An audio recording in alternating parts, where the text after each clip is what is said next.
بسم اللہ الرحمن الرحیم۔ فرمان امام جعفر صادق علیہ السلام۔ ہر انسان وہی دفن ہوتا ہے جس جگہ کی مٹی سے اس کی تلقین کی گئی ہو۔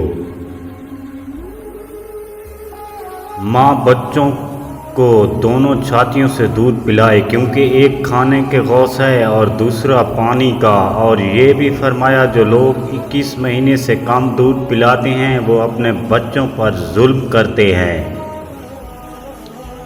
بے نمازی انسان دنیا کے لیے مومن ہو سکتا ہے لیکن ہمارے لیے وہ مشرک ہے۔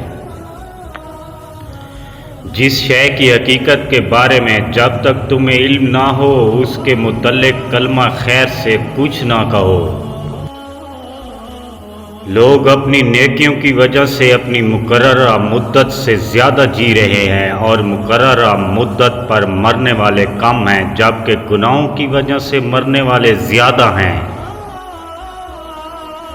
کوئی شخص ایسا نہیں ہے کہ جو دعا کرے اور اس کا تمام ماشاءاللہ لا حول ولا قوت الا باللہ پر کرے اور اس کی حاجت پوری نہ ہو۔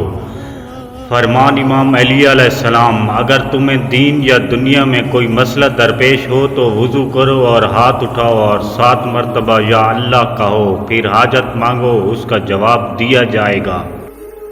فرمان امام جعفر صادق علیہ السلام، اپنے حالات لوگوں کو بتانے سے پرہیز کرو، اگر تم نے پرہیز نہ کی تو آہستہ آہستہ لوگوں کے نزدیک ذلیل و خوار ہونا شروع ہو جاؤ گے۔ بس ذلت سے بچنے کے لیے اپنے درد دل خدا کے سوا کسی سے نہ کہو۔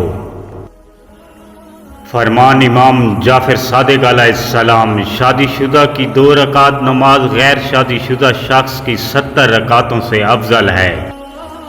فرمان امام جعفر صادق علیہ السلام، حضرت بی بی سیدہ سلام اللہ علیہا سے توسل کرو، 1000 بار سورۃ قل واللہ احد پڑھ کر حضرت بی بی سیدہ سلام اللہ علیہا کو ہدیہ کریں، ان کا واسطہ دیں، انشاءاللہ بخار ختم ہو جائے گا۔